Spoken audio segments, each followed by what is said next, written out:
Tuhan, terima kasih untuk pagi hari ini. Kami boleh memuji menyembah-Mu. Kami siapkan hati kami Tuhan.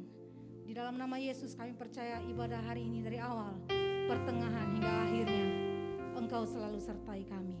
Amin. Sebab hanya Engkau Yesus yang layak dimasyurkan, Engkau yang layak ditinggikan. Terima hormat dan pujian kami.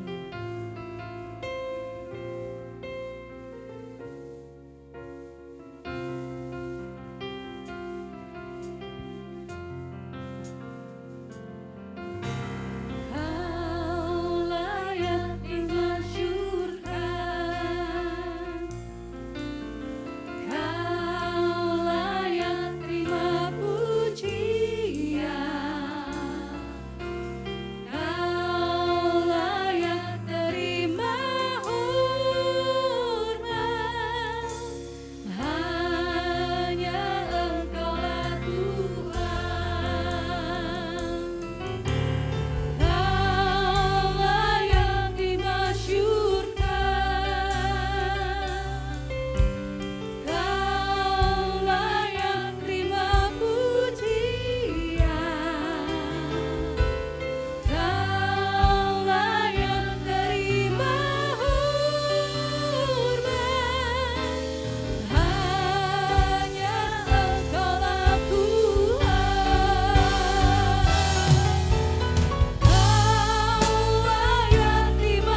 kemuliaan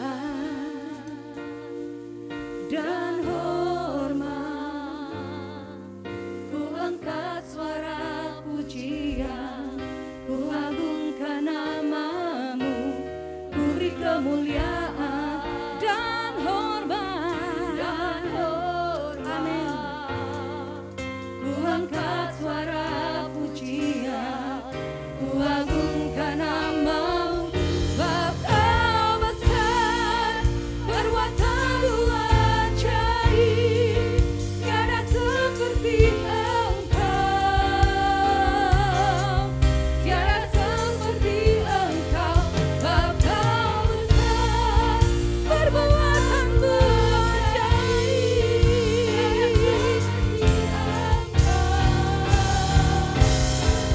tiada seperti Engkau.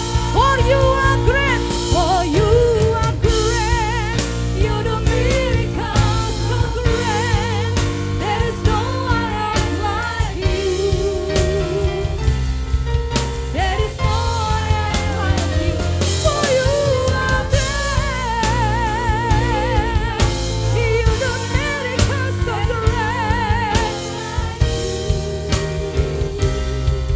there is no one else like you, there is no one else like you, there is no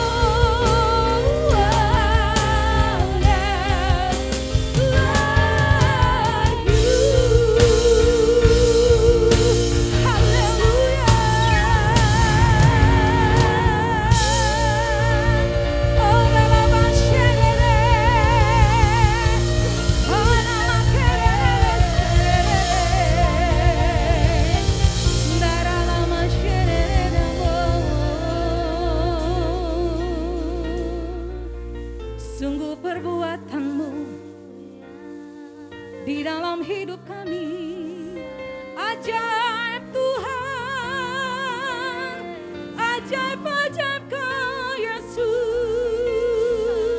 ajaib pekerjaanmu. Terima kasih Tuhan, hanya Kau Yesus, hanya Kau Tuhan, Allah yang sanggup melakukan perkara yang besar. Hanya Kau Yesus, hanya Kau Tuhan. Bapa jak perbuatanmu, orang lama syareh, orang kore masyareh, kore belamanamu.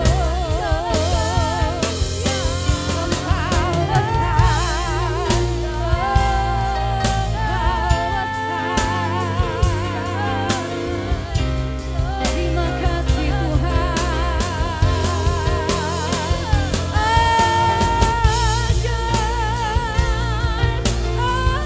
Ajaib Kau Tuhan,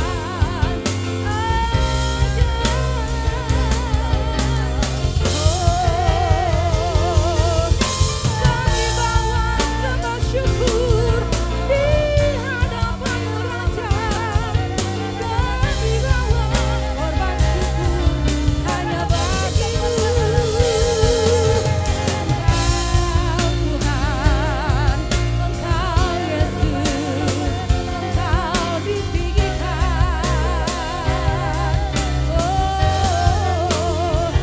Ya kerela basere, rabala basere, rabala kere.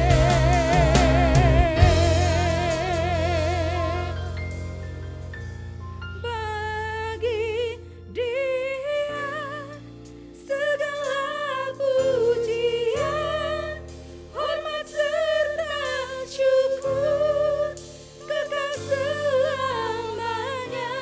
Bagi Dia segala pujian, hormat serta syukur.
Sebab bagimu Tuhan segala pujian, hormat dan kemuliaan.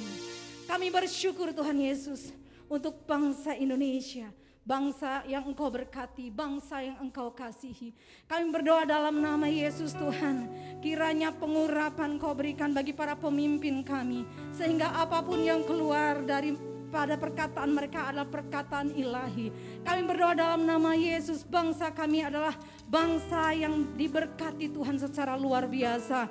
Para pemimpinnya, masyarakatnya semua diberkati Tuhan. Di dalam nama Yesus Tuhan, kami bahkan berdoa Tuhan Yesus untuk segala virus apapun yang dikatakan masuk kepada bangsa ini. Kami mau tolak, hancurkan di dalam nama Yesus, di dalam nama Yesus Tuhan. Kami percaya bangsa kami bangsa yang sehat, bangsa yang kuat di dalam nama Yesus. Mendapat pengawalan daripada Tuhan itu sendiri dalam nama Yesus. Ora basyaka namanya korepanase. Kami juga berdoa Tuhan untuk kota kami Jakarta. Kami serahkan kota ini ke dalam tangan-Mu Tuhan. Kami percaya Tuhan kota ini diberkati. Kota di mana kami ada, kota di mana Engkau utus kami. Dan kami percaya Tuhan Yesus bahwa tidak ada yang kebetulan kami ada di kota ini. Sebab itu Tuhan pakai hidup kami untuk menjadi berkat atas kota ini. Terima kasih Tuhan Yesus, terima kasih. Kami juga berdoa Tuhan untuk Pantai Indah Kapuk dan sekitarnya Tuhan, terutama untuk gereja lokal di tempat ini. Kami serahkan ke dalam tangan Tuhan, penggembalaan oleh Bapak Hartono Tuhan beserta Ibu kami serahkan ke dalam tangan Tuhan. Para pengerjanya diberkati, jemaatnya diberkati. Bahkan kami percaya dalam nama Yesus Tuhan, kami boleh merasakan multiplied grace di tahun ini untuk kota ini, untuk gereja ini dalam nama Yesus. Terima kasih Tuhan. Kami juga tidak lupa berdoa Tuhan untuk Tuhan, Rock Ministry dimanapun berada. Kami berdoa untuk gembala senior kami, Bapak Pendeta Timotius Arifin beserta Ibu. Kami serahkan ke dalam tangan Tuhan. Kami juga serahkan Bapak Roni Daud Simeon beserta Ibu. Kami serahkan ke dalam tangan Tuhan. Setiap hamba-hamba Tuhan yang berada di bawah Rock Ministry Tuhan, kami serahkan ke dalam tangan Tuhan. Semua gembala yang ada di Jabodetabek juga kami serahkan ke dalam tangan Tuhan. Biar kiranya perkenanan Tuhan terjadi atas mereka. Kemanapun mereka pergi, apapun yang mereka lakukan, Tuhan menyertai mereka. Terima kasih Bapa, di dalam nama Yesus kami percaya Tuhan bahwa semua doa-doa kami ini sudah Engkau jawab. Dalam nama Yesus, amin. Haleluya. Berapa banyak di tempat ini yang bersuka cita, mari lambaikan tanganmu. Haleluya. Katakan double zero, double double. Double zero, double double. Haleluya.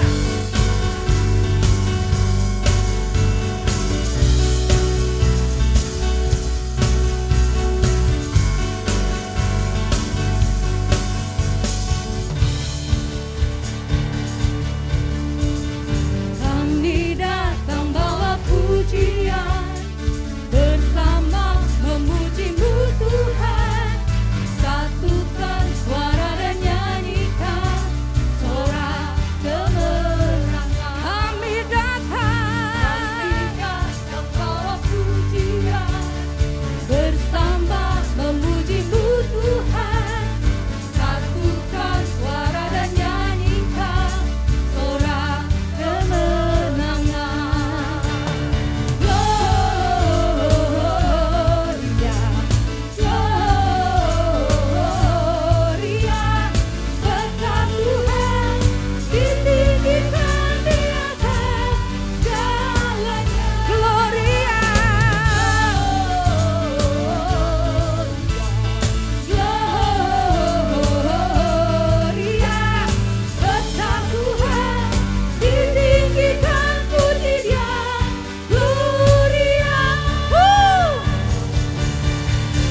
bersama-sama. We give you glory.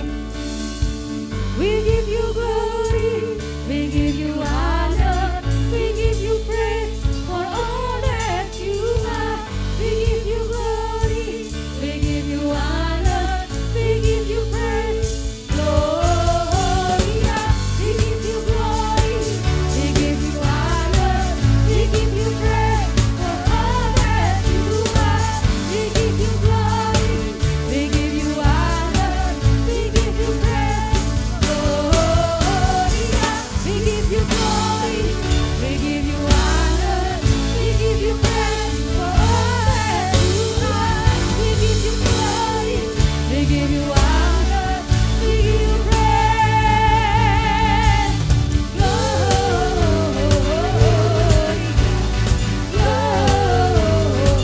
Gloria. Besar Tuhan ditinggikan di atas segalanya. Gloria.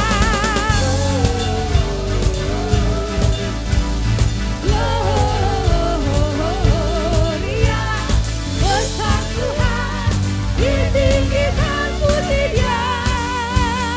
Gloria.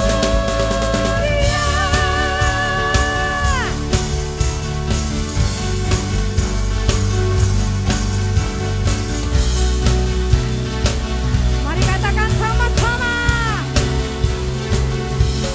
Gloria. Yes. Haleluya. Haleluya. Yes.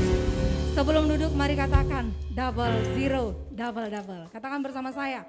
Double zero, double double. Haleluya. Kita akan dengarkan suara gembala.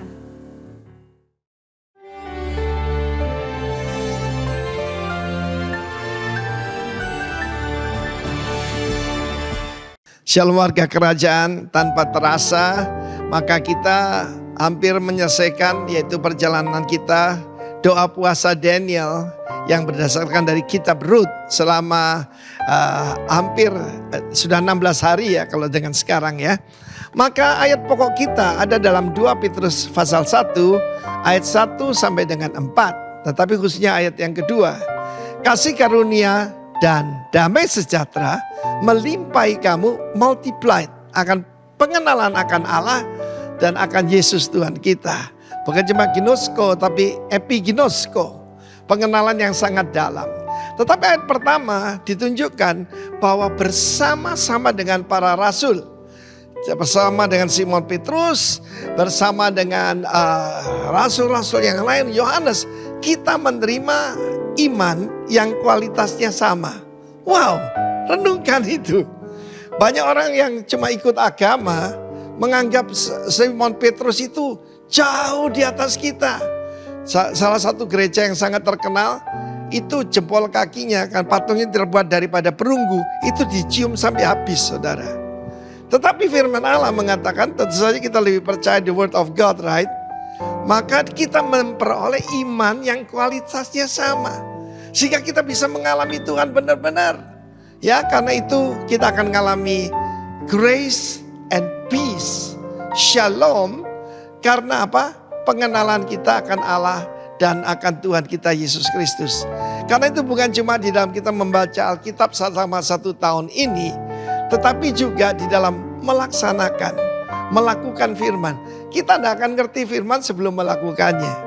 Ya, kita tidak akan pernah punya pengenalan sampai epiginosko kalau kita tidak melakukan firman. Itu seperti membangun rumah di atas pasir. Orang yang bijak yang membangun rumah di atas batu karang itu yang mendengar, mengerti dan melakukannya. Dan ayat ketiga ditambah lagi oleh kuasa ilahinya dia menganugerahkan hidup ini karena anugerah, karena kasih karunia. Segala sesuatu, perhatikan di situ, segala sesuatu yang berguna supaya kita bisa hidup benar, hidup saleh oleh pengenalan kita akan Dia yang memanggil kita oleh kuasanya yang mulia dan ajaib. Ditambah lagi ayat keempat, saudara ya. Firman Allah berkata, Dia juga menganugerahkan janji-janji. Apa yang kita harapkan di dalam tahun ini dan sampai tahun-tahun menjelang kedatangan Tuhan? Janjinya itu yang berharga sangat besar. supaya kita bisa ngalami ini, kodrat ilahi, dan terluput akan hawa nafsu duniawi yang membinasakan dunia. Cuma ada dua pilihan, menyembah Mammon atau menyembah Tuhan. Dan kalau apa yang terjadi, kalau ada yang keuangan yang hilang, benda yang hilang, dan kita jadi stres, artinya dewa atau Tuhan yang kita sembah itu, Mammon itu, divaluasi kan. Tetapi kita dalam kerajaan yang tidak tergoncangkan, saudara. Jadi terimalah iman yang luar biasa, yang sama nilainya dengan para rasul. Lalu kemudian makin kita mendalam dalam pengenalan akan Tuhan, dan kita akan hidup dalam damai sejahtera, hidup dalam janji-janji yang sangat luar biasa dan berharga. 42 tahun saya ikut Tuhan, dan benar-benar janjinya tidak ada yang meleset, saudara. Apa yang dia janjikan, pasti dia genapi. God is not a man. Karena jangan lupa, setiap kali ada tantangan, katakan, Emmanuel, God is with me, and God is among us, inside us and among us and with me. Tuhan memberkati kita semua. Amin.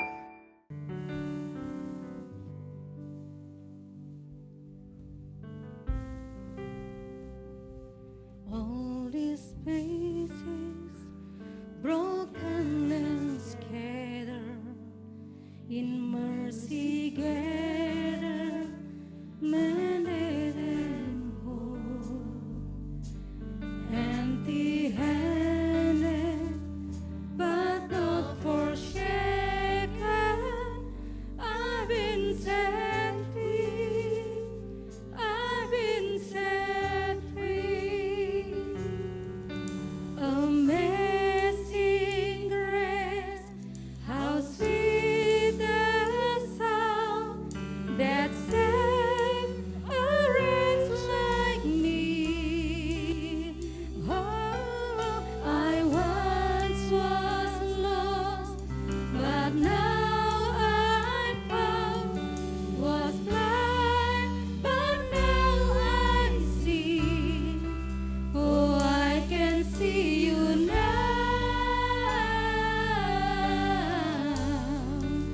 Oh, I can see the love in your eyes, laying yourself down, raising up the broken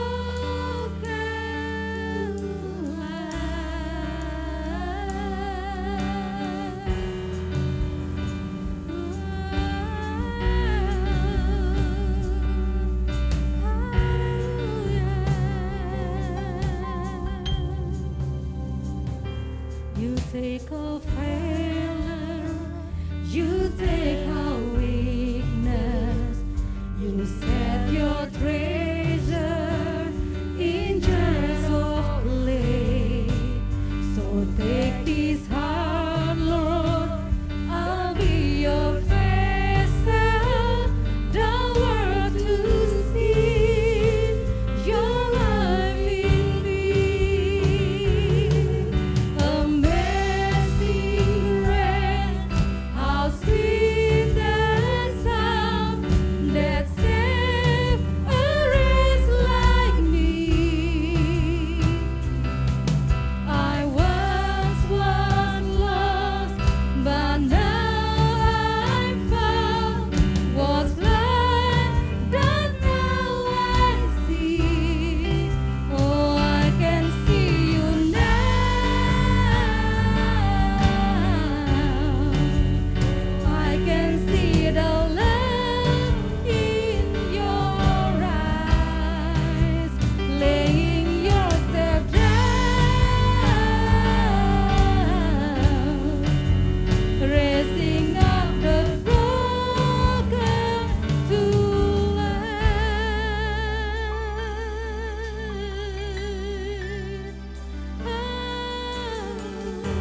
saja katakan Amazing Grace. Amazing Grace, how sweet. Amin.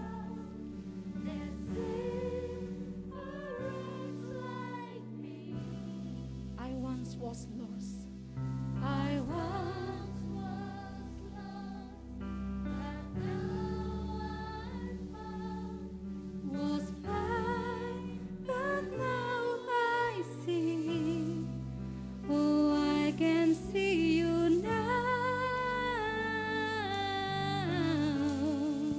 Oh, I can see the love in your eyes.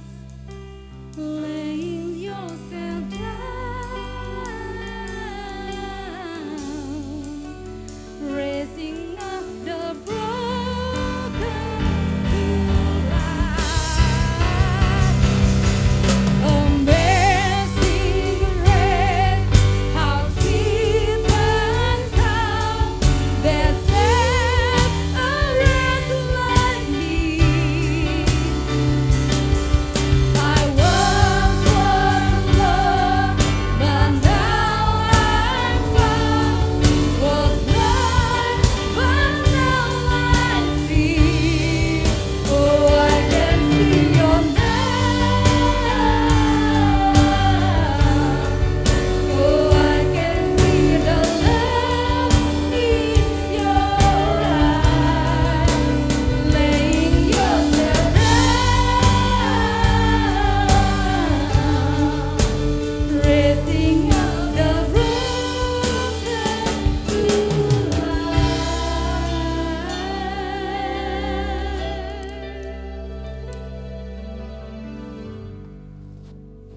Bapa, terima kasih Tuhan. Bapa telah memilih kami menjadi warga kerajaan sorga dan hidup di dalam fasilitas kerajaan sorga dan nilai-nilai kerajaan sorga. Terima kasih Bapa mendengar doa pujian penyembahan kami dan sekarang kami mau dengar firman-Mu. Ajari kami hidup supaya kehidupan kami berkenan bagi Tuhan. Dalam nama Tuhan Yesus kami siap untuk belajar firman Tuhan. Amin.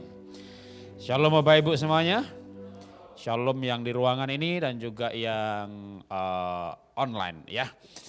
Tema hari ini adalah dipilih oleh Raja. Raja siapa? Raja segala raja. Saya akan mulai membaca firman Tuhan dari 2 Tesalonika 2 ayat yang ke-13. Kita dipilih untuk apa? 2 Tesalonika 2 ayat 13. Akan tetapi kami harus selalu mengucap syukur kepada Allah karena kamu saudara-saudara yang dikasihi Tuhan, sebab Allah dari mulanya telah memilih kamu untuk diselamatkan dalam roh yang menguduskan kamu dan dalam kebenaran yang kamu percayai. Jadi puji Tuhan luar biasa kasih karunia kita dipilih untuk satu hal yang kekal. Yaitu untuk diselamatkan. Sakit sembuh, puji Tuhan. Miskin diberkati, haleluya. Tapi terlebih lagi kita dipilih itu untuk kalau kita mati nanti. Karena semua kita pasti mati, amin. Amin tidak amin, mati juga, amin. Diberkati amin, amin. Sembuh amin, amin. Mati amin, ya menang diam semuanya ya. Tapi kita bakal mati juga, mau amin mau tidak, mati juga. Kecuali sebelum kita mati Tuhan datang. Nah, hidup ini selama-lamanya, paling lama atau bukan paling selama-lamanya, ya 120 tahun lah kalau kita mau menggunakan idealnya manusia. Seperti Musa mati umur 120. Saya pernah ngobrol sama Pak Ruyandi Utasoid, Pak Dokter, kalau manusia itu hidup ideal ya, nggak ada polusi, nggak kecewa kepahitan, makanannya sehat, lifetime organ tubuh kita tuh berapa lama? 120 tahun, lifetime itu kayak lampu ini misalnya 5.000 jam gitu ya. Anda nyalain terus 5.000 jam mati. Sehari cuma 5 jam nyala, ya nanti 400 hari mati gitu ya. Ada lifetime. Ngerokok misalnya ya, gak ada ayatnya rokok dosa. Ya cuma merusak paru-paru, mengurangi lifetime. Kakinya masih kuat, bisa 120 tahun. Paru-parunya mungkin 70 tahun, kira-kira begitu, ada lifetime. Nah, seandainya kita hidup ideal 120 tahun saja, itu enggak seberapa dibanding kekekalan. Dan dalam kekekalan itu ada cerita orang kaya masuk neraka, enggak tahu namanya siapa. Jadi ternyata di kekekalan itu kaya enggak kaya itu enggak penting.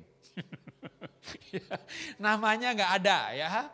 Ketemu orang di sorga. Nah kalau di sorga namanya ada semuanya ya. Orang miskin Abraham, lalu orang kaya ini bilang begini, aduh haus minta air gitu ya. Duh berarti neraka itu ada keinginan masih ada. Pengen makan tapi gak ada makanan, pengen minum gak ada minuman. Berapa lama? Lama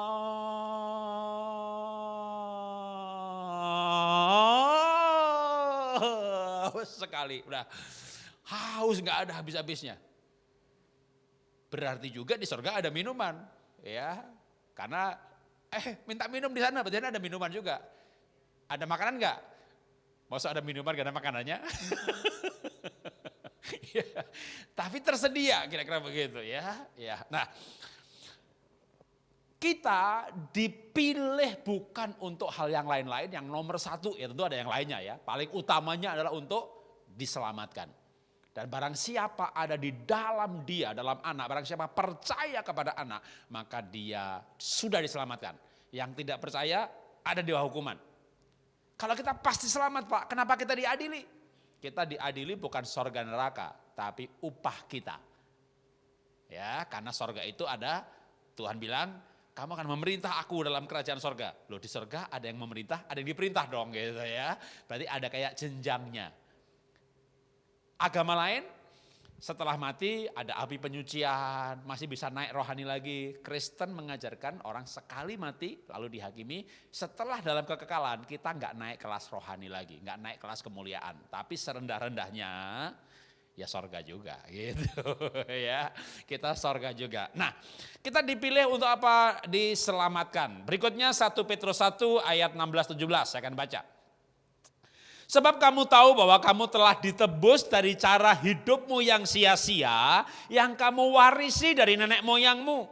Itu bukan dengan barang yang fana, bukan pula dengan perak emas, melainkan dengan darah yang mahal, yaitu darah Kristus. Yang sama seperti darah anak domba, tak bernoda, tak bercacat. Kita dipilih untuk diselamatkan, menyelamatkannya dengan cara ditebus, menebusnya dengan darah, ditebus dari apa? Cara hidup sia-sia. Makanya kalau sudah pasti masuk surga, cara hidupnya tidak boleh sia-sia lagi. Apa itu cara hidup yang sia-sia? Saya tambah satu ayat lagi. Kalau gitu apa yang tidak sia-sia dulu? Filipi 2, 21, 22. Paulus berkata begini. Karena bagiku hidup adalah Kristus dan mati adalah untung. Siapa mau rugi? Makan keselak, jalan nyasar. Nggak mau rugi ya, dagang bangkrut. Nggak mau rugi dong. Siapa mau untung angkat tangannya? Matilah, ya kan? Karena Paulus berkata, mati adalah untung. Loh nanti saya akan jelaskan untungnya di mana ya. Tapi Paulus pengen mati bukan karena kepahitan, banyak utang, lalu banyak tagihan nggak kebayar. Banyak orang aduh ya sudahlah Tuhan udah mau datang juga gitu ya. Itu banyak orang kepahitan ngomongnya begitu sebenarnya gitu ya. Pengen Tuhan cepat datang gitu ya. Orang putus asa. Paulus itu aku pengen pergi dan diam bersama dengan Kristus. Itu ayat di atasnya. Itu jauh lebih baik. Tapi Paulus berkata begini, tapi kalau aku harus hidup. Mati itu untung, tapi kalau aku harus hidup, kenapa dia berkata harus? Sebenarnya di hati yang terdalam, Paulus pengen pergi dan diam bersama dengan Kristus. Ya gampangnya mati gitu, dia pengen mati karena mati masuk surga, ketemu Tuhan. Waduh, surga sampai Pantai Indah Kapuk bagus mana? Bagus surga ya, sama Swiss. Bagus surga. Mau ke surga hari ini? Kerasan banget sih lo di bumi. Paulus juga kerasan, tapi dia berkata begini, kalau saya harus hidup di dunia ini itu berarti bagiku bekerja memberi buah. Jadi kita dipilih dari cara hidup yang sia-sia untuk tidak sia-sia lagi, yaitu sebuah tujuan hidup. Kalau harus hidup, berarti saya berbuah. Nah, cara hidup yang sia-sia itu apa sih? Tak buat perincian ya. Nomor 1, tujuan hidup yang sia-sia. Karena dari tujuan itu nanti menjadi cara. Tujuan hidup pengen kaya, itu sia-sia. Loh Pak, pengen kaya nggak boleh? Boleh, sambilan. Saya mau berbuah, tapi apa? Itu kekayaan dicari oleh bangsa-bangsa di dunia. Tapi kalau kita mencari kerajaan sorga, itu akan ditambahkan. Jadi Tuhan tidak melarang kita kaya, tapi jangan obsesi hidup. Aduh kalau saya kaya, udah mati ikhlas dah selesai hidup ini. Kalau tujuan hidupnya kaya, kenapa nggak mati sekarang? Karena kalau Anda mati, Anda kaya. Ini saya ngomong di hadapan orang-orang yang berbicara di hadapan orang-orang yang sudah pasti masuk surga ya. Anda pasti masuk surga. Loh, surga itu lantainya emas kok. Berarti Anda kaya sekali dong. Jadi lo hanya pengen kaya, ya mati sekarang. Anda sudah kaya. Jangan nanti, mati sekarang. Apalagi itu sia-sia. Kuliner, celah. Ini era kuliner saudara ya. Waduh, mumpung masih hidup mumpung masih hidup ya, kita makan yang enak ya. Itu boleh untuk orang yang tidak pasti masuk surga. Mumpung masih hidup, karena di sana nanti belum tentu ada makanan, ya kan? Aduh, mumpung masih hidup, makan yang enak gitu. Lah kalau saudara pasti masuk surga, mati sekarang aja. Di surga ada makanan kok. Emang ada ayatnya? Nah tadi ceritanya tadi Abraham minta air dong. Di sana ada loh berarti. Tapi buat orang Kristen gak boleh makan. Ya boleh lah. Namanya puasa pakai buka juga ya kan. Boleh. Itu dicari oleh bangsa-bangsa dunia. Tapi kalau kita mencari kerajaan sorga itu akan ditambah. Bonus bukannya gak boleh. Tuhan kasih loh. Yang dikasih sama Tuhan. Waduh itu pasti sehat. Anda makan, Anda nikmat, menikmati gitu ya, Anda pakai nyesel ya. Apalagi cara hidup yang sia-sia. Traveling, loh Pak ini kok yang enak-enak semuanya Pak. Loh ya memang enak, wong dicari bangsa-bangsa di dunia. Kalau nggak enak orang dunia nggak cari. Kalau kita ini nggak usah nyari, ditambahkan. Ya, jadi bukan dilawan, ditambahkan. Ya, kalau hanya mau hidup ini keliling dunia, mumpung kita masih hidup, kita mati dalam roh, kita bisa keliling dunia. Dalam tubuh kemuliaan kita bisa melihat semua dunia ini. Apalagi coba, waduh Pak Jarod kalau saya sih nggak pengen kaya Pak, nggak pengen terkenal. Saya hidup ini sederhana kok Pak Jarod. Saya hanya pengen mencintai dan dicintai. Celah. Hanya pengen mencintai dan dicintai, dengan kata lain cinta gitu ya. Saya kasih saran buat yang obsesinya hanya pengen mencintai dan cintai, matilah kau hari ini. Kenapa? Karena di dunia ini kau bisa mencintai seseorang, dia nggak cinta engkau. Engkau dapatkan bahkan kau nikahi, dia mengkhianati engkau mati, di sorga engkau ketemu satu pribadi yang rela mati bagi engkau. Tapi dia nggak mati lagi, dia hidup dan dia sangat mencintai engkau. Jadi kita harus punya tujuan hidup, dipilih oleh raja segala raja untuk punya tujuan hidup yang jauh di atas rata-rata orang dunia. Atau istilahnya itu kita harus punya tujuan hidup yang lebih keren gitu loh. Yang lebih mulia dari sekedar hal-hal yang tidak usah dicari saja, Tuhan akan tambahkan. Ya, kita ditambahkan sama Tuhan. Punya istri yang mencintai kita, mertua yang mencintai kita. Ditambahkan, bukan kita cari. Nah, kalau gitu kita tujuan hidup, obsesi yang dikejar habis-habisan. Saya workaholic juga, saya orang yang kerja gak ada capeknya. Sebelum bangkrut, waduh, animasi dikerjain, sepatu baju dikerjain, kosmetik dikerjain. Begitu bangkrut sekarang ngelukis. Bangun jam 4:30 pagi. Ini masa pandemi saya bangun 4:30 pagi ngelukis. Saudara, saya kerja juga kerja keras. Tapi itu bukan obsesi. Obsesi saya yang bikin saya bahagia, saya persiapkan sungguh-sungguh. Wah semangat, ya kayak hari ini begini, saya merubah hidup saudara. Karena ini berbuah. Ya. Nah, jadi apa yang harus kita kejar? Yohanes 15 ayat 16. Yohanes 15 ayat 16, bukan kamu yang memilih aku, tapi akulah yang memilih kamu. Benar-benar dipilih oleh raja, bukan kita yang milih, Tuhan yang pilih. Dan aku telah menetapkan kamu, dipilih itu ditetapkan supaya kamu pergi dan menghasilkan buah. Kalau gitu ayo Pak, kita ke Superindo Pak, beli pisang dan kawan-kawan. Bukan. Ditambahkan lagi, dan buahmu itu tetap. Indonesia yang lama, buahmu itu kekal. Ya, nanti kita akan pelajari apa itu buah yang kekal. Supaya apa yang kamu minta kepada Bapa dalam namaku diberikannya kepadamu. Baru kalau tujuan hidup kita berbuah, untuk berbuah ini kan butuh biaya juga Pak. Zoom juga pakai internet, pakai biaya gitu. Minta duit diberi untuk berbuah. Wah saya pengen berbuah ke Denpasar. Memangnya kita hamba Tuhan bisa pergi ke airport. Hamba Tuhan, boleh naik ya? Tiketnya mana? Hamba Tuhan. Ya nggak bisa, butuh duit juga untuk beli tiket. Minta kepada Bapa, diberikan. Apapun, bahkan apapun. Tapi dalam rangka sebuah kehidupan yang tujuannya adalah berbuah. Selebihnya adalah ditambahkan. Selebihnya, semua yang dicari bangsa di dunia itu akan ditambahkan. Hebatnya Tuhan ya, bukan melarang itu enggak rohani, jangan. Enggak. Ini akan ditambahkan gitu loh. Ya. Nah, buah yang tetap itu apa? Oke, kita mulai yang pertama, Roma 16 ayat 5.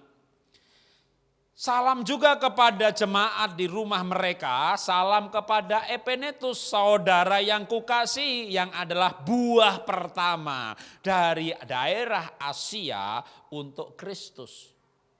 Jadi Epenetus itu buah pertamanya Paulus dari Asia. Saudara mau memberi Tuhan itu apa sih? Pak, saya mau memberi kepada Tuhan ulu hasil. Boleh aja kalau punya duit. Enggak juga enggak dosa. Saya mau kasih perpuluhan Pak. Boleh juga kalau punya uang. Kalau enggak punya uang, saya punya utang Pak. Boleh enggak 10% tak kasih gereja biar gereja yang bayar. Anda boleh 10%, Anda boleh 15%, Anda boleh 8%. Itu bukan sesuatu yang harus akurat kalau salah dihukum gitu ya. Perjanjian baru itu kasih karunia, memberi sukarela dengan senang hati, keikhlasan. Itu hukumnya jelas. Pak jelas beri nggak perpuluhan? Beri juga, bahkan bukan 10%, kadang 20, kadang 30. Karena semua yang punya saya kan punya Tuhan juga. Itu hanya pelajaran untuk membuat kita tidak cinta uang. Karena kita udah ditebus dari cara sia-sia pengen kaya tadi. Ya, nah. Kalau Anda mau kasih Tuhan uang, Tuhan memang butuh uang. Anda mau kasih Tuhan emas, Tuhan surganya lantainya emas. Tuhan tidak butuh uang saudara. Yang butuh uang saudara itu pendeta, gereja, organisasi, sinode, itu butuh uang. Tapi pemberian yang surga bersorak-sorai itu jiwa. Makanya apa? Makanya Lukas 15 ayat 10. Aku berkata kepadamu, demikian juga akan ada sukacita pada malaikat-malaikat Allah karena satu orang berdosa yang bertobat. Seperti Epenetus sama Paulus adalah buah pertama dari Asia yang dipersembahkan kepada Tuhan. Jadi kita dipilih itu untuk memberi kepada Tuhan. Tapi pemberian apa yang paling sorga itu bersorak-sorai? Ada enggak ayatnya? Karena ada orang memberikan kolektor, malaikat bersorak-sorai. Enggak ada ayatnya saudara. Walaupun memberikan kolektor benar juga ya, bukan salah. Harus malah sebagai tanda ibadah. Tanda berbakti. Tetapi yang betul-betul ditetapkan. Dan kalau kita lakukan, sorga bersuka cita. Saudara bawa buah kekal. Yang kekal itu nyawa manusia. Manusia lahir, walaupun bapak ibunya Kristen harus lahir baru. Terima Yesus secara pribadi, namanya ada dalam kitab kehidupan. Yang tidak lahir baru, namanya belum ada dalam kitab kehidupan dan namanya tidak akan ada di sorga. Tuhan tidak akan turun lagi untuk menginjili pribadi-pribadi, tapi Tuhan meminta kita yang membawa manusia yang belum ada di sorga menjadi ada di sorga. Dan itu membuat sorga bersuka cita.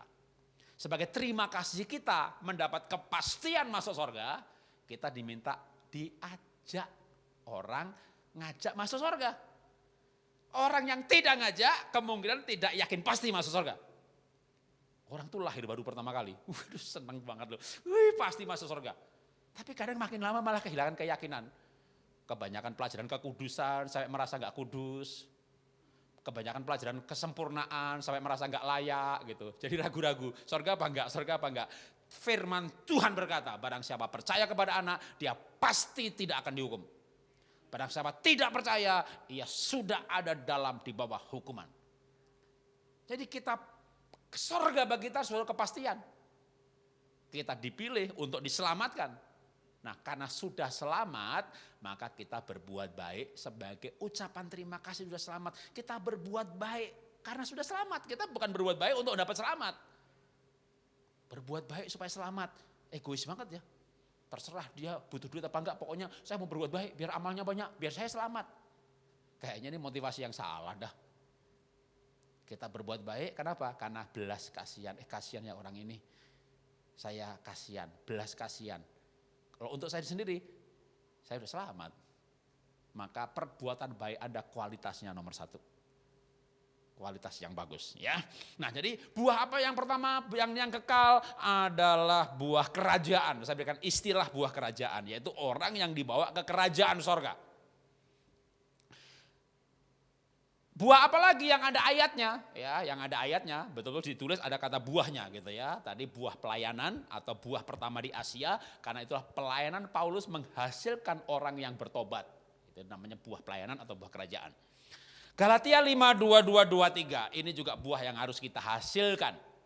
Tetapi buah roh ialah kasih, sukacita, damai sejahtera, kesabaran, kemurahan, kebaikan, kesetiaan, kelemah lembutan, penguasaan diri. Saudara berubah, itu buah roh saudara. Saudara mengubah orang lain karena pelayanan saudara, itu buah pelayanan juga. Jadi saya pengen banget tuh ngerubah orang lain.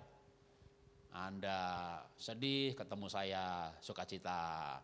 Anda mungkin ada yang mau bercerai, ketemu Pak Jarod nggak jadi bercerai. Waduh, itu buah pelayanan. Ini yang saya kejar saudara dalam hidup ini sebelum saya mati. Kalau sudah mati nggak berbuah lagi. Hanya tinggal dihakimi. Oh, lahir baru berbuat baik sekali sama 1000 kali. Tuhan tuh berkata begini, aku Tuhan tuh Tuhan yang adil, yang memberikan setiap orang masing-masing sesuai perbuatannya. Sorga masuk sorga semuanya. Makanya baca kitab Korintus nanti ya, di kitab Korintus 1 pasal 3 itu begini. Sekali kelak kita ini semuanya akan diuji oleh api. Kalau pekerjaannya terbakar, dia akan selamat juga. Tapi seperti orang yang keluar dari api, dia menderita kerugian, tapi dia selamat. Jadi kita akan dibakar oleh api. Api penyucian, api pengudusan. Api pengujian, semua orang akan diuji oleh api itu. Misalnya, pelayanan khotbah dibakar, curet, diuji gitu ya. Motivasinya nggak tulus, masuk surga juga, tapi nggak dapat upah apa-apa. Kenapa melayani gitu ya? Waduh, cari persembahan kasih gitu. Tuhan, aku udah melayani, kok di surga nggak dapat upah? Kamu sudah dapat upahnya, mana Tuhan? Itu amplop yang kamu terima? Iya, nggak dapat upah di surga gitu ya. Tapi terima persembahan kasih boleh nggak? Boleh, tapi itu nggak boleh dicari. Ya, beda ya mencari sama mendapat. Mendapat itu Tuhan tambahkan. Ya, jelas ya. Jadi kita nggak boleh mencari, mengejar. Kalau cari uang ya kerja boleh dong cari uang. Anda kerja di perusahaan gitu lalu nggak digaji, nggak apa-apa kok, pengabdian. Yang enggak, Anda nggak digaji pindah, bahkan pengen gaji lebih gede lompat perusahaan yang lain gitu, nggak apa-apa ya. Tapi dalam pelayanan dan hubungannya dengan Tuhan atau dalam hidup ini tidak selalu harus dengan uang. Bahkan tidak dalam pelayanan ya, saya aktif di ekoenzim gitu ya, udah bikin WA group sampai 50 lebih gitu, dari Aceh sampai Papua, semua agama saya ajari gitu. Ya nggak ada duitnya waktu itu gerakan nirlaba.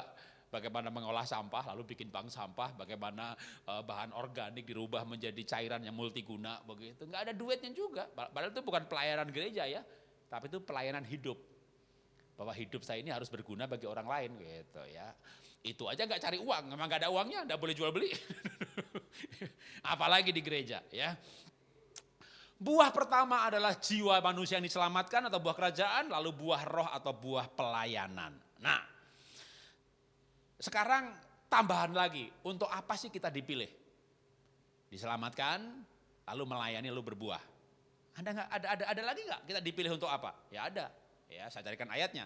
Tapi yang pasti kita dipilih untuk diselamatkan. Jelas ayatnya banyak. Ditampilkan cuma 1-2. Kita dipilih untuk berbuah.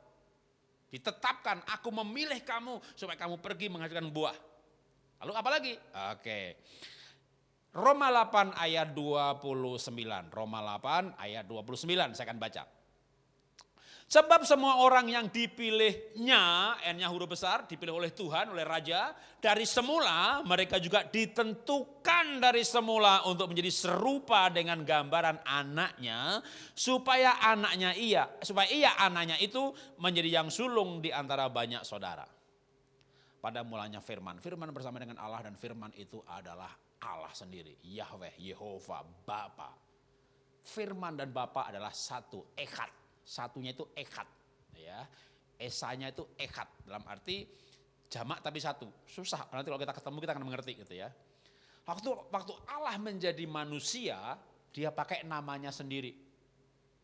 Waktu Musa ketemu dengan Tuhan kan tanya, namanya siapa? Aku adalah aku, YHWH. YHWH ini mau di spelling apa? Yahweh, Yehova, ya Yahovah, ya sama aja, boleh aja. Ya, tergantung lidahnya dan telinganya. Yesus mau di spelling Jesus, Yesus, Yosu atau Yesua, tergantung telinga dan mulutnya. Kenapa tergantung telinga sama mulutnya? Kalau ada pistol, ya, yang boleh ditembakkan, saya akan tembakkan. Saya kumpuli orang Tionghoa, Jawa, Jepang, Korea, Eropa, Amerika, gitu ya. Kumpul satu ruangan, pistol. Dor, ya belum tentu dor ya kan, ini bunyinya sama kan ya. Lalu masing-masing bangsa tak suruh coba tulis, bunyinya ini apa, ditulis gitu ya. Aneh loh, nanti ada yang bilang dor, ada yang bilang bag, ada yang bilang trakata. Baca aja komik saudara berbagai negara, ketika senjata diledakkan itu bunyinya ternyata ada yang boom, ada yang geleger, ada yang jeleger, ternyata bunyi yang sama, gendang telinga aja beda-beda. Bayangin dulu gak ada budaya tulis menulis. Mereka pergi ke Yerusalem, wah denger Yesus gitu. Mereka pulang udah Jesus, Yesus. Apalagi ada lidah. Nama saya Jarot, coba ucapkan ulang. Nah, ada yang bilang Jalot. Ada suku gak bisa bilang R. Wah, dia pulang kampung. Ada orang namanya Jalot. Ya Jalot terus, tapi gak salah dia bilang Jalot. Emang lidahnya satu bangsa gak bisa bilang R semuanya. Apa gara-gara begitu gak masuk surga? Maka kalau saya gak banyak peduli banget mengenai Jesus, Yesus, Yesua. Boleh aja, kalau Anda mau berlatih gitu, Yesua HaMasiah. Itu saya berani berkata jujur gitu ya, itu spelling yang paling tepat. Tapi Anda sebut Yesus juga nggak salah. Sudah turun-temurun diturunkan, bisa faktor telinga, bisa faktor lidah, tapi pribadinya. Ya, itu esensinya adalah pribadinya. Ya. Sama juga Yahweh apa Yehova. Waduh, itu berdebat bisa berbulan-bulan saudara. Dor, apa bang, apa boom, ada itu aja bisa berdebat. Bunyinya apa coba? Ya memang telinganya beda-beda, bunyinya sama, senjata dibunyiin begitu ya. Jadi ilustrasi yang paling gampang. Nah, semua orang yang dipilihnya untuk ini serupa dengan siapa? Kita tidak akan serupa dengan Yehova. Kita tidak akan menjadi sama dengan Tuhan, tapi kita akan menjadi sama dengan Tuhan waktu menjadi manusia. Dan waktu menjadi manusia namanya Yesus. Adam sebelum jatuh dalam, sebenarnya kita akan begitu lahir baru, kita akan kembali seperti Adam sebelum jatuh dalam dosa. Kayak apa itu Adam sebelum jatuh dalam dosa? Ceritanya pendek banget, telanjang, ngasih nama hewan, dosa, mati.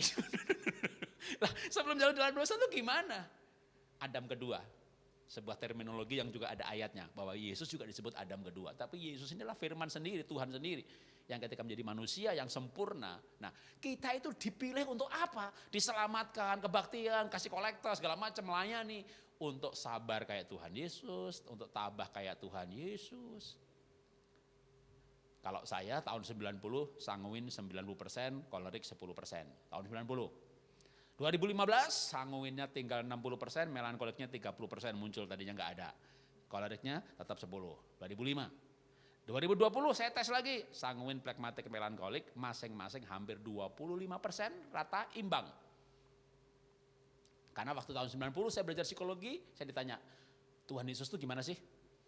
Sanguin, plekmatik, melankolik, semuanya 25% positifnya semuanya, enggak ada negatifnya. Definisi saya mengenai Tuhan Yesus secara psikologi untuk membuat sebuah deskripsi kepribadian yang lengkap, dan saya akan bertumbuh ke arah itu. Lalu saya sekarang seperti apa, yang sudah mana, yang belum mana, saya berubah secara sadar, saya latih diri saya. Maka saya berubah. Nah, perubahan saya itu kekal. Itu buah saya. Saudara juga harus berubah.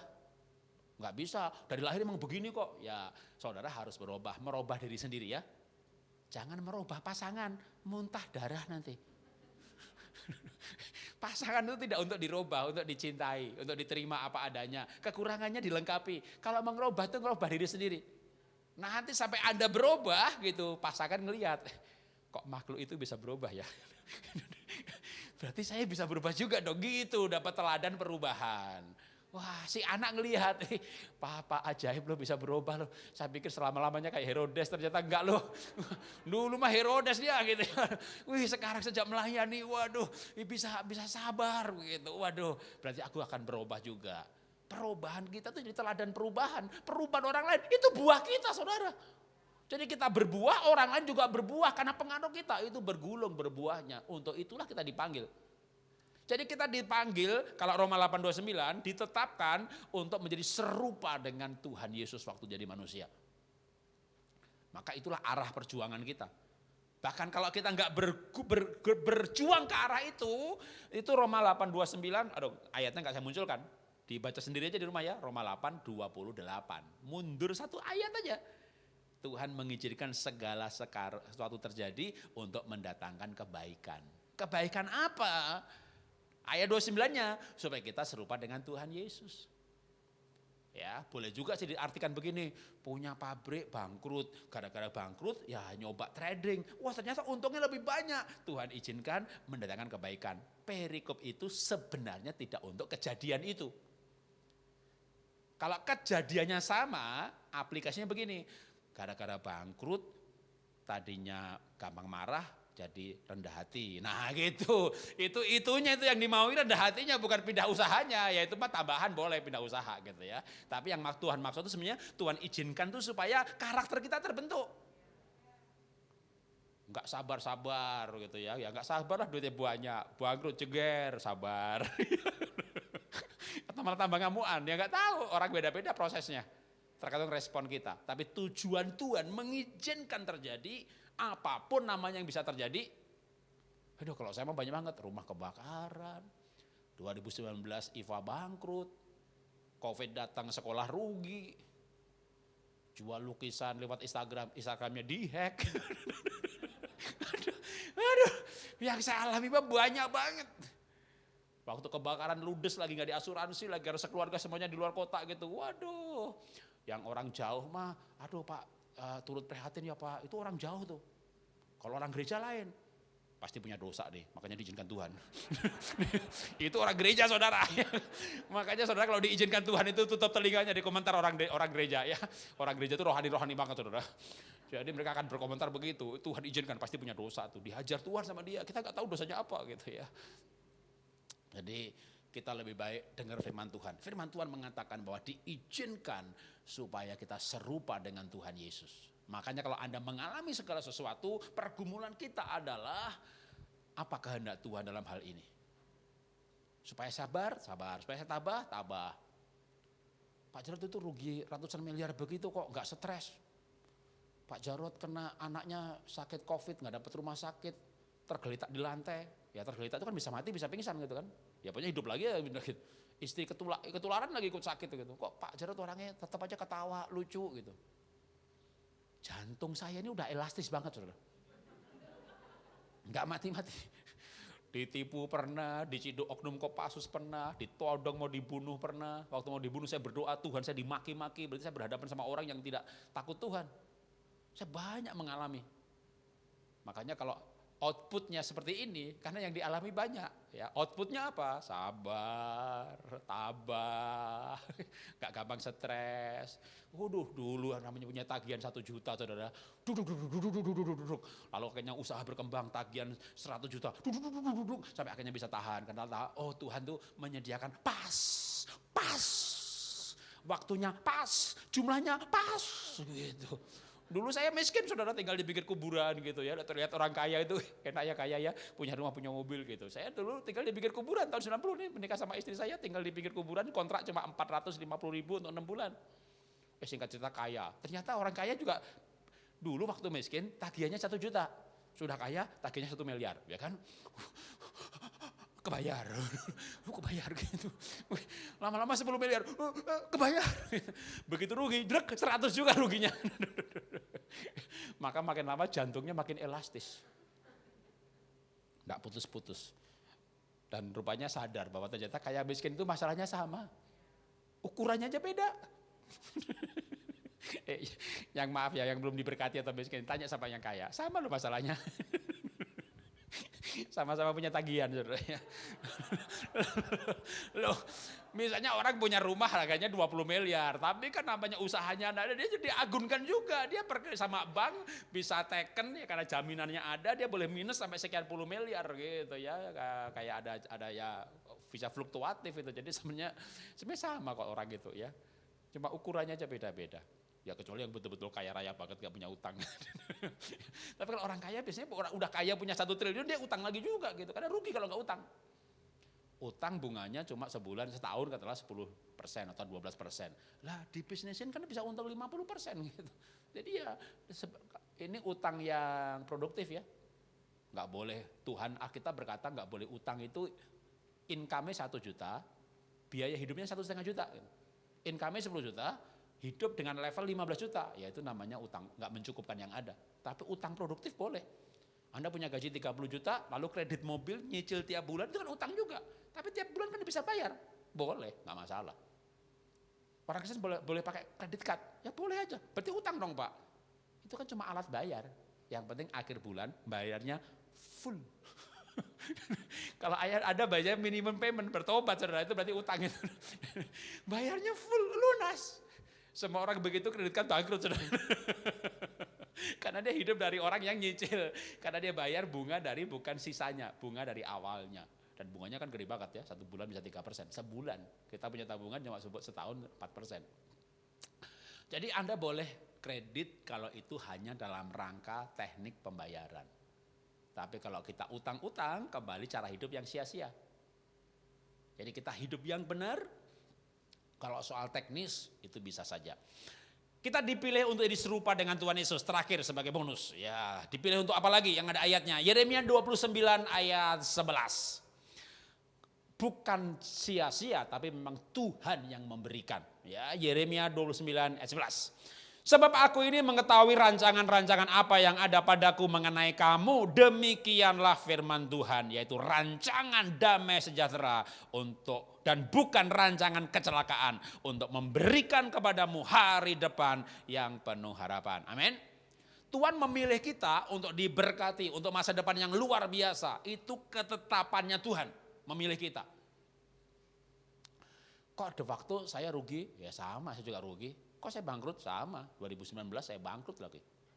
Member udah 500.000, karena saya usahanya MLM ya. Stokis kami udah di 200 kabupaten.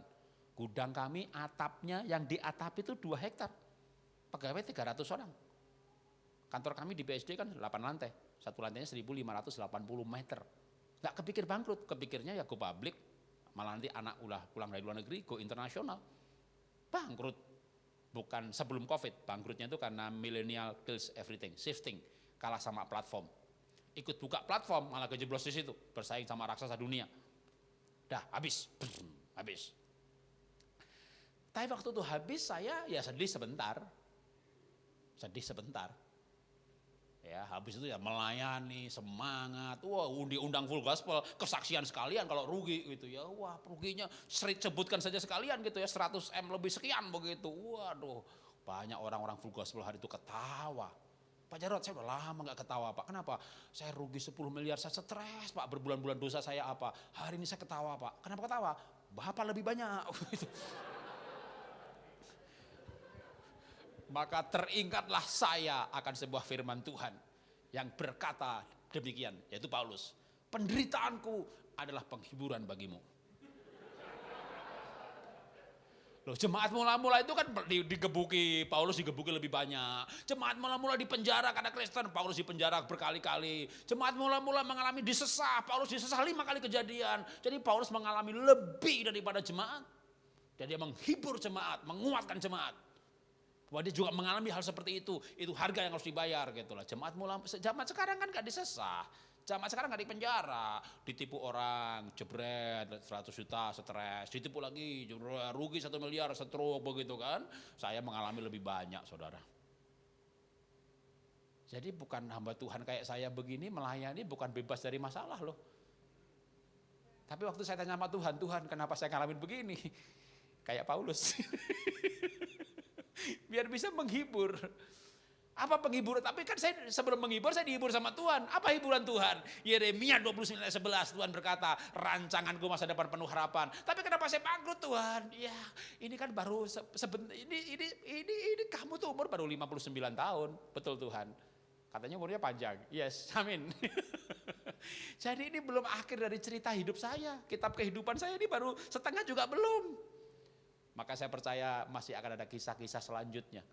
Maka waktu saya bangkrut ya gak stres, melayani ya jalan terus, gak ada kesaksian saya bangkrut sambil saya bangkrut saudara. Enggak, kesaksiannya begini-begini aja. Orang ke kantor saya di BSD sana ada tulisannya pelang dijual, Pak katanya dijual Pak, ya iyalah. Bangkrut masa gak mau dijual gitu ya. Tapi Tuhan itu luar biasa. Kalau saya sekarang mau bersaksi juga, dulu saya waktu bisnis sukses, saya punya Happy Holy Kids sekolah. Lalu saya punya production house film animasi namanya juga Happy Holy Kid. Bikin serial film animasi namanya Happy Holy Kid. Filmnya untuk nge-branding. Karena bikin film animasi itu satu episode hampir 150 juta. Dimasukkan ke televisi dibayar cuma 10 juta. Karena televisi, MNC segala macam, RTV waktu itu yang memutar film saya. Pak Jarod saya bisa beli film Disney terbaru 10 juta Pak satu episode. Film Disney terbaru 10 juta, iya. Kok bisa? Karena Disney jual filmnya ke 200 negara kali 10 juta. Ya untung. Serba global. Tapi saya kan gak bisa dong jual ke 100 negara. Saya harus proven dulu hebat di Indonesia baru bisa jual ke Asia dan seterusnya. Tapi saya berani loh bikin film animasi, ongkosnya 150 juta, dijual 10 juta. Loh ngapain? Rugi. Nge-branding. Impian saya, kalau sudah ada sekolah Happy Holy Kid, ada film Happy Holy Kid, ada Happy Holy Kid Land. Ya, idenya ide jiplak juga, ada Disney, ada Disneyland. Konsepnya waktu itu 20 hektar. Biayanya ya bisa 400-500 miliar. Kalau saya tidak bangkrut, saya bangun sendiri. Bangkrut, waduh. 2019 masuk pandemi, awal pandemi saya bangkrut. Memang waktu itu saya berpikir ya sudahlah impian ya kandas kan nggak semua impian harus jadi kenyataan. Kecuali impiannya Yusuf gitu kan. Tapi ternyata akhir tahun lalu ada orang yang berani menginvestasikan untuk membangun impian saya. Jadi sekarang ini di Parung hanya 600 meter dari Telaga Kahuripan, pintu tol Telaga Kahuripan. Nanti kalau sekarang ini baru sampai pintu tolnya baru sampai Pamulang. Nanti nyambung Cinere, Depok, ya ada Parung, exit Telaga Kahuripan, itu 9 hektar sedang dibangun Happy Holy Kid Land.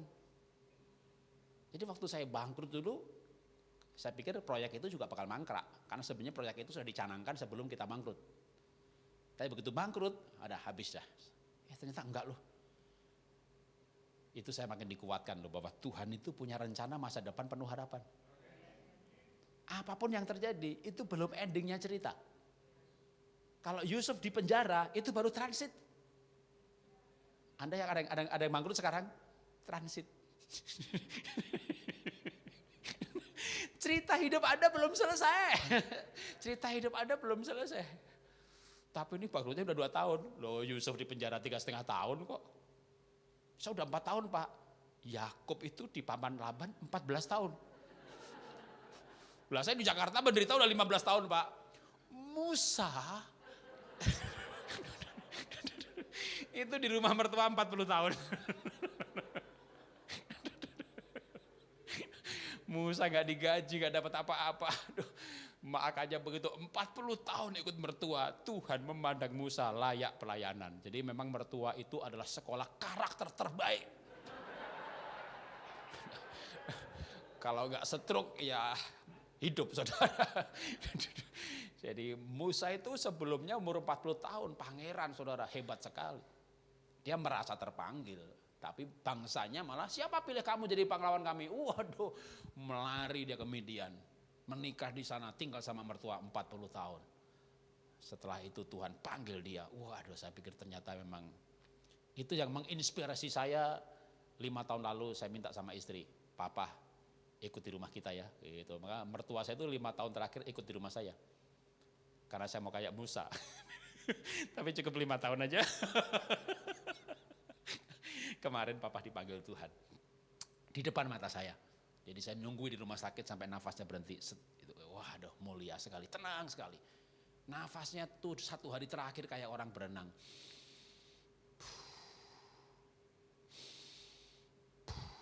Karena memang dulu Papa berenang. Dalam kondisi ginjal berapa persen, empedu ada bakterinya. Itu saturasi 99. Tapi begitu saturasi turun di bawah 80, enggak lama lagi, bener besoknya dipanggil Tuhan. Tapi saya sempat ngonangi, ya, sempat jagai, karena bapak ibu saya enggak jagai, bapak ibu saya di Solo, bagaimana dipanggil Tuhan. Tapi waktu Papa masuk rumah sakit, ICU, lalu dokter bilang enggak ada harapan, malamnya saya jaga gitu, wah ini kayaknya malam ini nih, bener loh, saya mau tidur enggak jadi, saya di sebelahnya gitu, bener loh, tenang gitu. Saya baru pertama kali lihat orang mati atau orang dipanggil Tuhan ya. Dan Alkitab berkata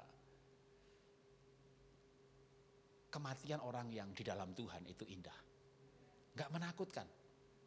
Ya, memang di rumah sakit tapi begitu tenang, nggak ada wajah takut, tenang. Bahkan saya sempat ragu-ragu, ini mati atau tidur ini? Ya karena ragu-ragu panggil dokter, itu kayaknya Papa udah nggak ada tuh. Wah lo langsung dipasang semua alat. Betul Pak, udah nggak ada. Ya sudah bersama Tuhan dia. Udah, lalu saya telepon istri, dah urus segala sesuatu. Tapi sekali lagi kita dipanggil untuk diselamatkan. Kalau Tuhan belum datang sebelum kita mati, ya kita akan diangkat dalam tubuh kemuliaan. Kalau enggak ya kita akan mati dengan tenang. Sebelum mati banyak kejadian, bisa kejadian yang diharapkan, yang tidak diharapkan, ada bangkrut, ada macam-macam. Mungkin saya berharap Bapak Ibu nggak ngalami. Tapi seandainya mengalami hal seperti itu bukan ending cerita kita. Ya, ending cerita kita adalah masa depan penuh harapan. Ya, makanya jangan mati dulu. Supaya kita melihat masa depan yang penuh harapan. Amin. Mari tunduk kepala kita berdoa. Bapa, kami mengucap syukur Bapa memilih kami dengan sebuah tujuan, Tuhan memilih kami dengan sebuah rencana, dan Tuhan memilih kami untuk sebuah pendampingan, penyertaan, sehingga kami akan bertumbuh secara kepribadian, karakter kami menjadi keserupaan dengan Kristus. Terus Tuhan, bawa kami untuk hidup yang mulia, yang berguna bagi sesama, hidup yang semakin berarti di bumi ini. Bawa kami Tuhan dalam makna hidup sesuai dengan rencana-Mu memanggil kami dan menetapkan kami. Dan kami bersyukur kami ada dalam rencana ini, kami ada dalam arus ini. Kami punya kehidupan yang berbeda di bumi yang sama. Sehingga kami bisa meresponi setiap kejadian-kejadian di bumi yang sama dengan cara yang berbeda. Dan itu karena kami punya nilai-nilai kerajaan sorga. Dan kami adalah warga kerajaan sorga yang masih ada di bumi ini saat ini. Terima kasih Tuhan untuk hidup yang berbeda, hidup baru di dalam Kristus. Cara baru dalam Kristus. Nilai-nilai yang baru di dalam Kristus sesuai dengan firman Tuhan. Terima kasih Bapa, dalam nama Tuhan Yesus kami berdoa mengucap syukur. Haleluya. Amin. Tuhan berkati.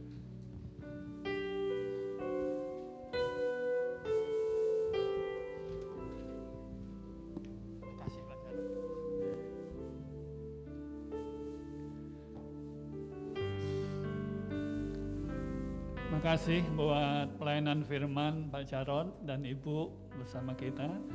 Saya percaya Bapak Ibu semua diberkati dengan firman, ya, dinasihati, diingatkan kembali dengan semua kesaksian dari Pak Jarod biar menguatkan kita. Tuhan kita Tuhan yang setia, ya.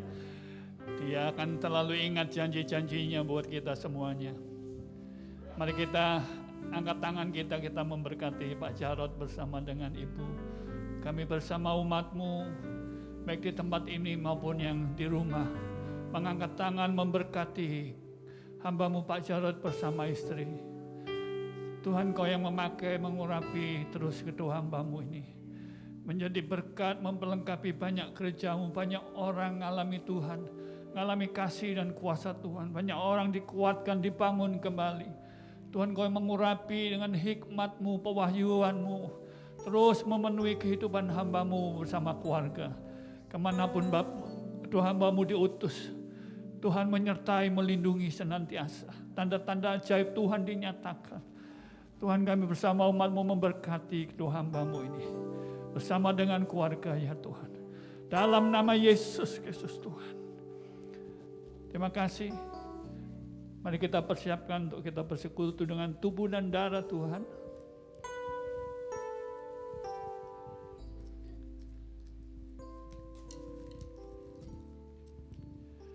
Sungguh besar pengorbananmu bagiku,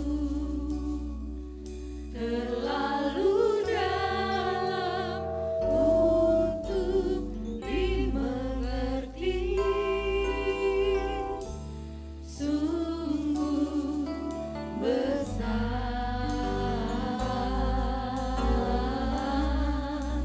sungguh indah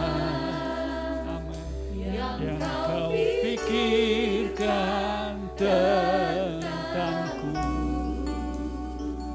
tak terselami bagiku. Sungguh indah, lagi katakan, sungguh besar, sungguh besar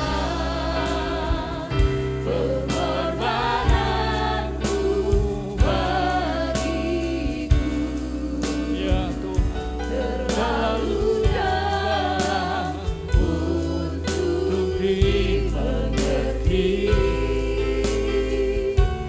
Sungguh besar, sungguh indah, sungguh indah yang Kau pikirkan tentangku, tak terselami bagiku. Sungguh indah, sungguh indah. Mari angkat tinggi roti sambil mengucap syukur kita. Kami memandang kepada Yesus yang sudah menyelesaikan semuanya di atas kayu salib buat kita. It is finished. Kami terima kasih karunia demi kasih karunia-Mu, ya Tuhan. Bukan karena kami, tapi karena Engkau yang sudah mati, menyelesaikan semuanya buat kami. Kami percaya ini tubuh-Mu, ya Tuhan. Sumber menjadi sumber kehidupan dan kekuatan kami. Percayakah Bapak Ibu bahwa roti yang kita angkat tinggi ini, persekutuan kita dengan tubuh Yesus. Mari makan dalam nama Yesus Tuhan.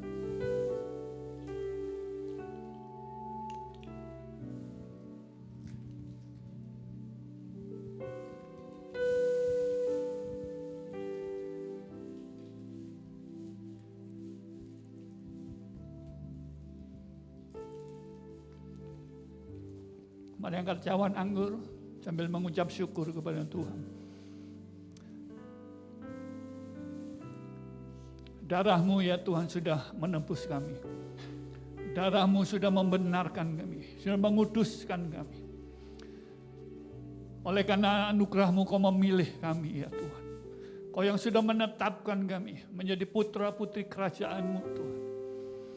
Kami percaya di dalam darah ada kehidupan-Mu ya Tuhan.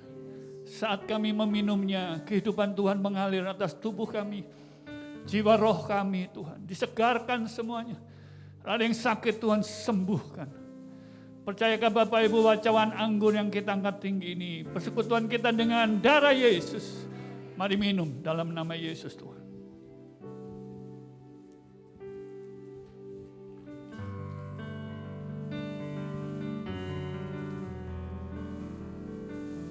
Mari angkat kedua tangan kita bersama-sama sambil bersyukur kepada Tuhan.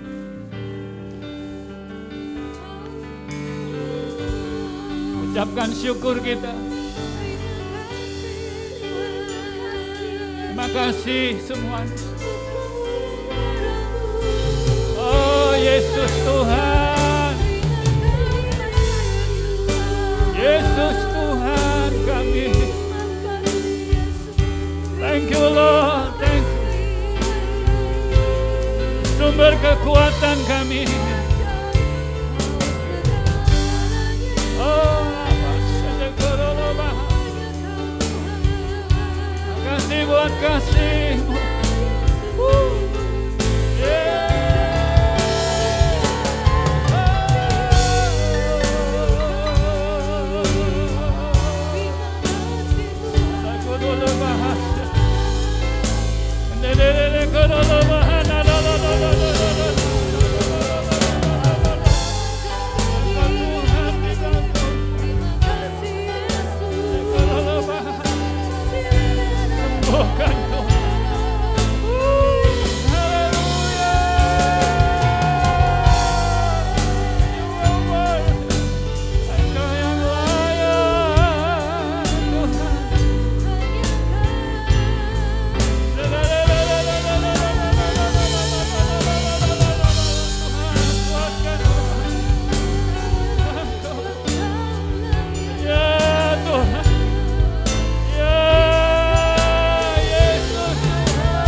Kau layak dimasyurkan,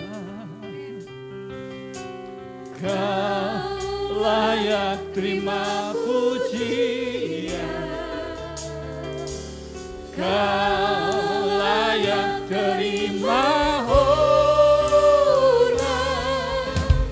hanya Engkaulah Tuhan. Kau layak dimasyurkan, Kau layak terima pujian, ya Tuhan. Kau layak terima hormat, hanya Engkaulah Tuhan. Kau layak terima hormat, hanya Engkaulah Tuhan. Kau yang layak, Kau layak terima hormat, hanya Engkaulah Tuhan.